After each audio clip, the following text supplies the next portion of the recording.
Hello நண்பா நண்பிகள், ஒரு விஷயம் சொல்கிறேன், இமேஜின் பண்ணி பாருங்கள். இப்போது நீங்கள் ஒரு நைட் டைம் ஒரு பஸ் ஸ்டாப்பில் இருக்கீங்க, நீங்கள் மட்டும்தான் இருக்கீங்க, சுற்றி காடாக இருக்குது. அப்போ ஒரு பஸ் வருது. அந்த பஸ்ஸில் நீங்கள் டிரைவரும் கண்டக்டரும் மட்டும்தான் இருக்காங்க. நீங்கள் ஏறுறீங்க. பஸ் நீங்கள் ஒருத்தர் தான் இருக்கீங்க. பஸ்ஸு போகுது சுற்றி ரெண்டு பக்கம் காடாக இருக்குது.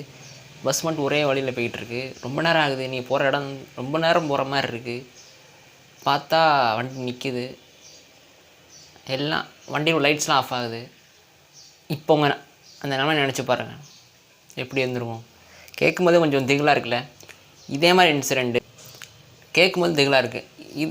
இந்த மாதிரி இன்சிடெண்ட் கொஞ்சம் வருஷத்துக்கு முன்னாடி 1995 நவம்பர் மாதம் ஒரு 14ஆம் தேதி நைட்டுக்கு இந்த இன்சிடெண்ட் நடக்குது.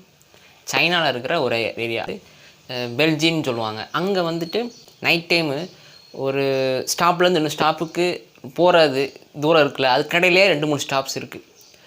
அன்னைக்கு பர்டிகுலர் அந்த நைட்டில் ஒரு பஸ்ஸு வருது. அந்த பஸ்ஸில் நடந்த விஷயத்த இப்போ வரைக்குமே சைனாவில் ஒரு சிலர் நம்புகிறாங்க, ஒரு சிலர் இது கதைன்றாங்க. அது என்னென்னு தான் அந்த வீடியோ பார்க்க போகிறோம். வாங்க வீடியோ கிளப்பலாம். நான் ஆல்ரெடி சொன்ன மாதிரி இது 95 அந்த இயரில் நடக்க ஒரு நைட் டைம் இருக்குது. ஒரு பஸ், நார்மல் பஸ் தான். சைனாவில் வந்து அந்த டைம் பார்த்திங்கன்னா பஸ்ஸில் வந்து அப்போயே அட்வான்டேஜ் வந்துடுச்சு. ஆனால் அங்கே இருக்கிற வழி இருக்குல்ல, வழி வந்து ஒத்தடி பாதை மாதிரி தான், ஒரு ஒன் வே மாதிரி தான். ரெண்டு பக்கம் பார்த்திங்கன்னா ஃபுல்லாக காடாக இருந்திருக்கு. அந்த பஸ் வந்திருக்கு. நார்மல் ஒரு டிரைவர், லேடி கண்டக்டர் ஒருத்தங்க. அவங்க பஸ் வந்து ஒரு பஸ் ஸ்டாப்பில் ஒரு கப்புள்ஸு, அப்புறம் வந்து ஒரு வயசான பாட்டி, ஒரு பையன், இவ்வளோ பேர் ஏறினாங்க. பஸ் போய்கிட்டு இருக்கு.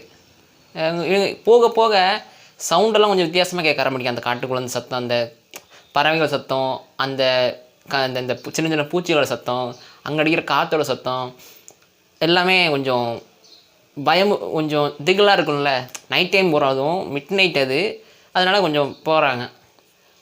போயிட்டே இருக்கும்போது ஒரு அடுத்த ஸ்டாப்புக்கு இவங்க ஏறினா 2வது ஸ்டாப்புக்கு வழி இவ்வளோ கேப் ஒரு தூரம் இருக்குல்ல, அந்த ஸ்டாப். அதனால் அது வரைக்கும் ஒரு திகிலாக இருக்கும்போது ஒரு இது மாதிரி இருந்துச்சு. ஆனால் அடுத்த ஸ்டாப் வரும்போது தான் தெரிஞ்சு ஒரு 3 பேர் இருக்கிறாங்க.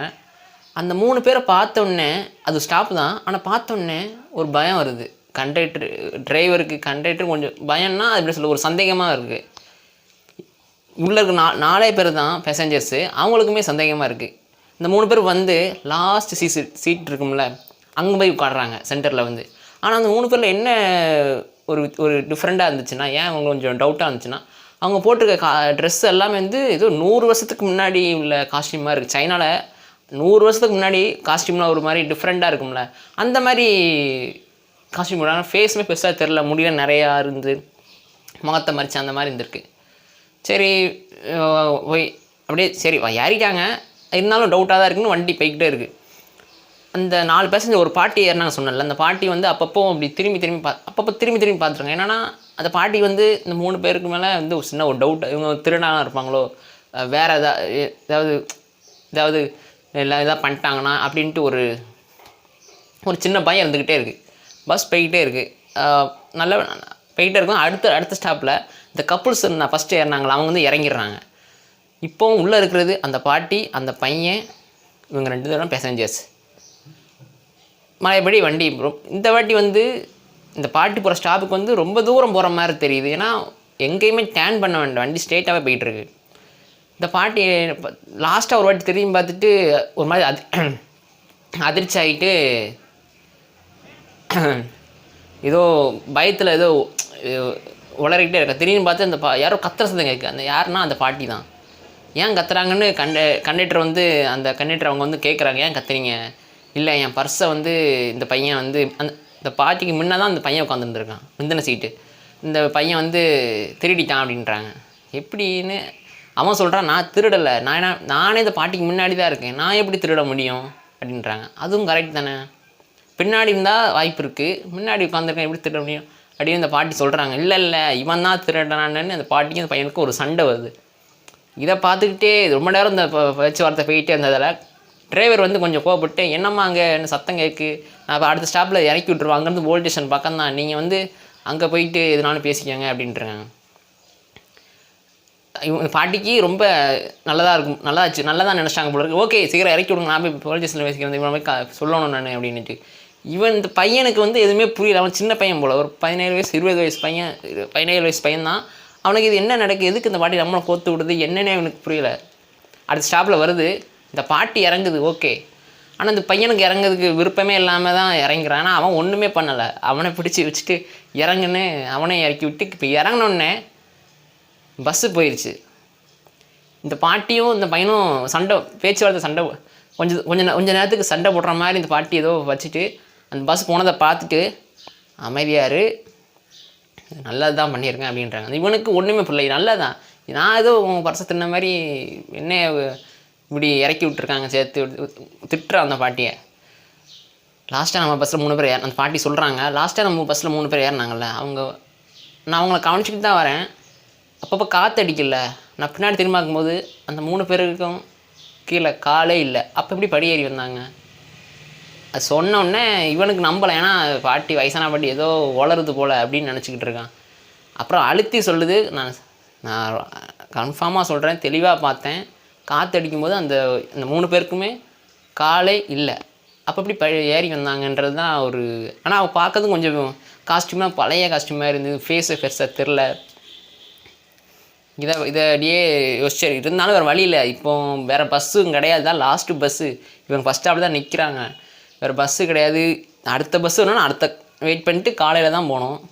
இங்கே பக்கத்தில் போலீஸ் ஸ்டேஷன் இருந்தாங்களா, அங்கே போலீஸ் ஸ்டேஷன் கொஞ்சம் நடந்தே போகிறாங்க. பாட்டி போயிட்டு நடந்ததெல்லாம் சொல்கிறாங்க, இந்த மாதிரி 3 பேர் வந்தாங்க, அவங்க வந்து மனுஷங்களே இல்லை, அவங்க வந்து ஒரு பேய் அப்படின்னு சொல்கிறாங்க. போலீஸ் ஸ்டேஷனில் இதை யார் நம்ப மாட்டுறாங்க. என்ன பாட்டி வயசான காலத்தில் என்ன உழைட்டுருக்கீங்க, சரி போய் உட்காருங்க அப்படின்ட்டு அந்த பையன் ஒன்றும் சொல்ல முடியாது, அவன் சொன்னாலும் இதுதான் சொல்ல போகிறாங்க. போய் உட்கார வச்சுட்டு அந்த பாட்டியும் கேட்குறாங்க, சார் அந்த எப்படியாவது அந்த டிரைவரும் கண்டக்டர் இப்படியா காப்பாற்றுங்க அப்படின்ட்டு. காப்பாற்றலான்னு சொல்லி மறுநாள் வந்துருச்சு. மறுநாளில் அந்த பாட்டியும் அந்த பையனையும் போக சொல்லிட்டாங்க, இவங்க 2 பேர் போயிட்டாங்க. ஆனால் போனதுக்கப்புறம் அந்த நியூஸ் வருது, காலையில் ஒரு 7-8 மணிக்கு அந்த நியூஸ் வருது, ஒரு பஸ்ஸு ஒரு பாலத்துக்கு கீழே தண்ணியில் உள்ளே விழுந்து உள்ளே இருக்க 2 பேர் இறந்துட்டாங்கன்னு ஒரு நியூஸ் வருது. ஒரு பஸ்ஸு ஒரு பஸ் கண்டக்டரும் ஒரு டிரைவரும் அப்படின்ட்டு.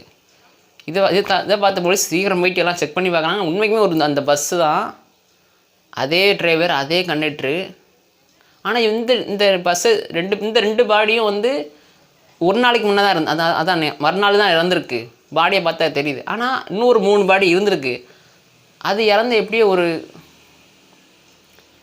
2 வருஷம் ஒரு மல்கி போன மாதிரி எப்படியோ ஒரு சில வருஷம் ஆயிருக்கும், நான் கரெக்டாக நம்பர் தெரில, ஒரு சில வருஷம் ஆயிருக்கும். அதான் உடம்ப பார்த்தாலே தெரியுது ஏதோ அழுகிற நிலைமையில் இருக்குன்னுட்டு. அதே ஒரு 3 பாடி கிடச்சிருக்கு அதே பஸ்ஸில். இப்போ தான் அந்த போலீஸுக்கு நான் வருது, அந்த பாட்டி சொல்லிட்டு வந்து உண்மை தான், நம்ம தான் அதை வந்து பெருசாக எடுத்துக்கலையே அப்புறம் யோசிக்கிறாரு.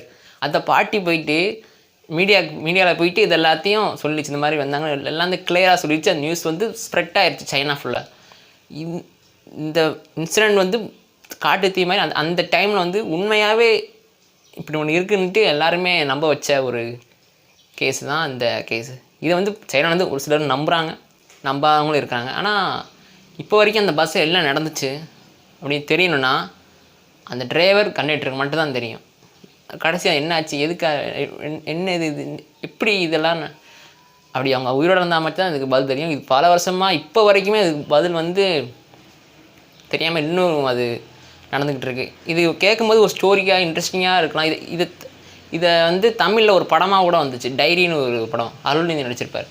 அந்த படத்தில் இந்த சிமிலரான ஸ்டோரி, சேம் ஸ்டோரி அந்த கதை வந்து கொஞ்சம் நம்ம தமிழ்நாடு மாதிரி மாற்றிருப்பாங்க. ஆனால் கதை வந்து இதே கதை தான். ஒரு பஸ் வரும், அதில் ட்ராவல் பண்ணுவாங்க, இதே ஸ்டோரி மாதிரி இருக்கும். நான் அந்த படம் பார்க்கும்போது எனக்கு இந்த ஸ்டோரி தான் எனக்கு தோணும். இந்த கதையை பற்றி நீங்கள் நினைக்கிறீங்க வந்து கமெண்ட் பாக்ஸில் கமெண்ட் பண்ணுங்கள், நான் அதை பார்த்து தெரிஞ்சுக்கிறேன்.